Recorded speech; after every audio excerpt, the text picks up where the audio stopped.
তো বন্ধুরা, তো রঙিলা কুকিংয়ে আবারও চলে এসেছি। আপনারা সবাই কেমন আছেন? আশা করছি খুবই ভালো আছেন, সুস্থ আছেন বন্ধুরা।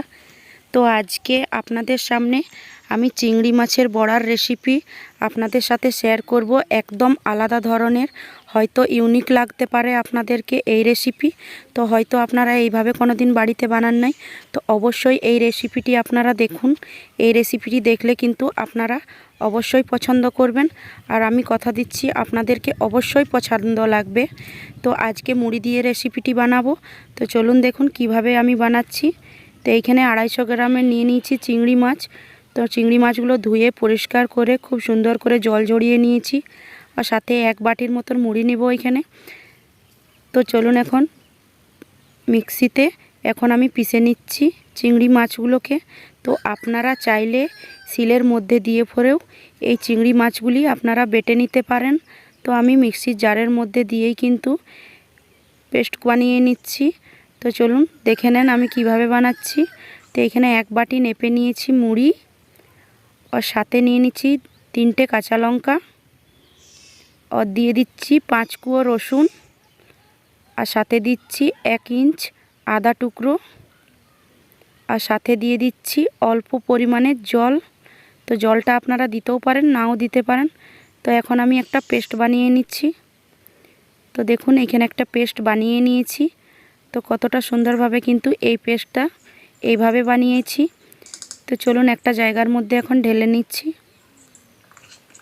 তো একটা জায়গার মধ্যে কিন্তু এই পেস্টটিকে এখন ঢেলে নিচ্ছি। তো এইভাবে করে এখন ঢেলে নিয়েছি। তো বাইন্ডিংয়ের জন্য আমি 2 চামচের মতন বেসন ব্যবহার করেছি। আপনারা চাইলে দেবেন, না চাইলে নাও দিতে পারেন। আর দিয়ে দিচ্ছি সাথে স্বাদ মতো লবণ। তো স্বাদ মতন লবণ দিয়ে নিয়ে খুব ভালোভাবে এখন মিক্স করে নিতে হবে লবণটাকে। আর বেসনটা খুব ভালোভাবে মিক্স হয়ে গেছে। তো দেখতেই পাচ্ছেন কতটা সুন্দরভাবে কিন্তু আমি এখন মিক্স করে নিয়েছি। তো এইভাবে করে কিন্তু আবারও মিক্স করে নিয়েছি। তো কড়াই খুব ভালোভাবে গরম হয়ে গেছে। তো কড়াইয়ের মধ্যে দিয়ে দিচ্ছি তেল। তো আমি সাদা তেল ব্যবহার করেছি, আপনারা চাইলে সরষের তেলও ব্যবহার করে নিতে পারেন। তো দেখুন এখন আমি দিয়ে দিয়েছি বড়াগুলো। তো বড়াগুলো দিয়ে নিয়ে কিন্তু একবার পলটে নিচ্ছি এইভাবে। তো এইভাবে করে কিন্তু উল্টে পাল্টে এই বড়াগুলি ভেজে নিতে হবে। তো এই বড়াগুলি ভাজবার জন্য কিন্তু সময় একদম অল্প লাগে, 2 মিনিটে 3 মিনিটের মধ্যেই কিন্তু এই বড়াগুলো ভেজে নিয়ে রেডি হয়ে যাবে। তো দেখুন এইভাবে কতটা সুন্দরভাবে ফুলে গেছে বড়াগুলো। তো এইভাবে করে কিন্তু এই রেসিপির বড়াগুলো আমি সব ভেজে নিচ্ছি। তো আবারও দেখাচ্ছি আপনাদের কাছে। তো এইভাবে হাত দিয়ে আমি আবারও তেলের মধ্যে দিয়ে দিচ্ছি। তো এইভাবে করে কিন্তু তেলের মধ্যে দিয়ে দিতে হবে। আর এই বড়াগুলো কিন্তু এতটাও সময় লাগে না, একদম ঝটপট কিন্তু বড়াগুলো হয়ে যায়। তো দেখতেই পাচ্ছেন দেবার সঙ্গে সঙ্গে কিন্তু বড়াগুলো কতটা সুন্দরভাবে ফুলে উঠছে। তো এইভাবে করে এখন পলটে নিচ্ছি, একদম কিন্তু হালকা করে নিয়ে কিন্তু এগুলো উল্টে নিতে হবে। তো এইভাবে করে কিন্তু একবার পলটে নিয়েছি আমি। তো অপর সাইডটা একবার আবারও ভেজে নেব আমি এইভাবেই লাল লাল করে একটু। তো আরেক সাইডটা কিন্তু খুব সুন্দরভাবে ভাজা হয়ে গেছে। তো আবারও কিন্তু আমি পলটে নিচ্ছি। তো এইভাবে করে কিন্তু পলটে নিয়ে ভেজে নিতে হবে। তো বন্ধুরা দেখুন কতটা সুন্দর দেখাচ্ছে এই বড়াগুলো, আর কতটা সুন্দরভাবে ফুলে উঠেছে এই বড়াগুলো। তো এই বড়াগুলো আপনারা চাইলে শুকোর মধ্যে এই রকমও খেয়ে নিতে পারেন, খেতে পারেন, কিছুক্ষণ একদিনের জন্য আপনারা ফ্রিজের মধ্যে রাখতেও পারেন। তো এইভাবে এখন তেল ঝরিয়ে একটা প্লেটের মধ্যে এখন তুলে নেব আমি। তো এখন সব বড়াগুলোকেই কিন্তু এখন তেল থেকে আমি তুলে নিচ্ছি একটা প্লেটের মধ্যে। তো দেখুন এইভাবে সব কটাকেই কিন্তু এখন ভেজে নেব আমি।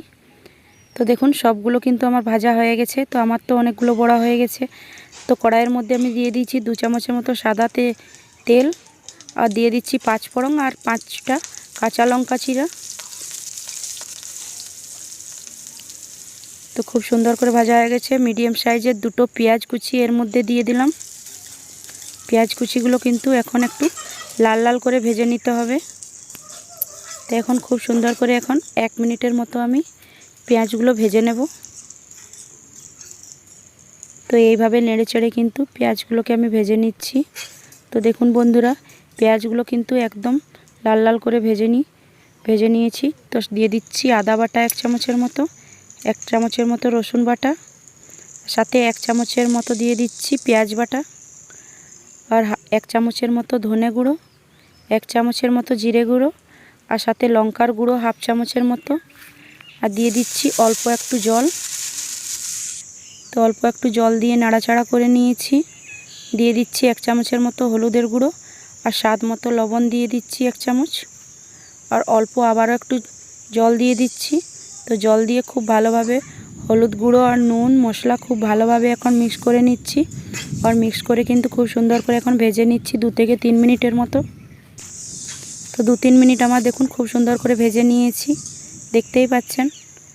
তো সাথে নিচ্ছি আমি তেঁতুল, ভিজিয়ে রেখেছিলাম। তো তেঁতুলের জলটা নিয়ে নিচ্ছি। তো আপনার পাশে থাকলে আপনারা নেবেন। এই রেসিপিটি তেঁতুলের জল দিয়ে যদি বানাবেন তো খেতে কিন্তু একদম অসাধারণ লাগবে। তো আমি এইখানে ভিজিয়ে রেখেছিলাম, তো তেঁতুলের জলটা এখানে দিয়ে নিয়ে খুব ভালো করে এখন ভেজে নিচ্ছি মশলাটাকে। তো মশলাটাকে আমি খুব সুন্দর কিন্তু ভেজে নিচ্ছি একটু। তো পরিমাণ মতো দিয়ে দিচ্ছি এইখানে জল। তো 1 বাটির মতন আমি জল দিয়েছি। তো আপনারা ঘনত্বটা কীরকম রাখবেন সেই অনুসারে আপনারা জলটা দেবেন। তো আমি এইভাবে কিন্তু 1 বাটির মতনই জল নিয়েছি। তো খুব সুন্দর করে এখন নাড়াচাড়া করে নিয়েছি। দেখুন ফুটে আসছে কতটা সুন্দরভাবে। তো এখন 2 থেকে 3 মিনিটের মতো আমি ঢাকন দিয়ে ঢাকা দিয়ে দিচ্ছি। তো 2-3 মিনিট পরে আমি ঢাকন খুলে দেখে নিচ্ছি। তো দেখুন জলটা কিন্তু অনেকটা আমার শুকিয়ে গেছে। তো আমি ঘনত্বটা বেশি রাখবো না।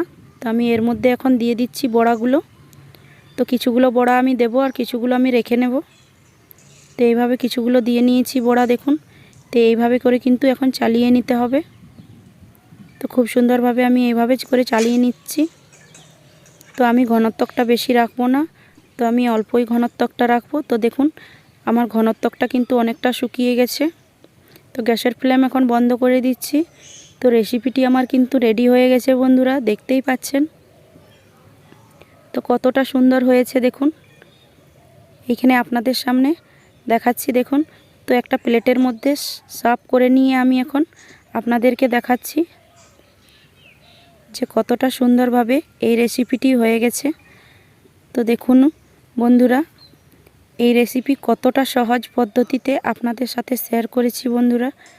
তো অবশ্যই হয়তো আপনাদেরকে এই রেসিপি ভালো লাগছে।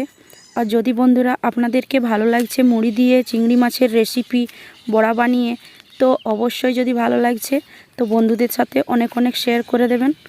আর সবসময়তে আমার পাশে থাকবেন বন্ধুরা। আর এই রেসিপি যদি আপনাদের কাছে খুবই ভালো লেগে থাকে তো অবশ্যই একটি লাইক করে দেবেন। তো এইভাবে বানিয়ে নিয়েছি।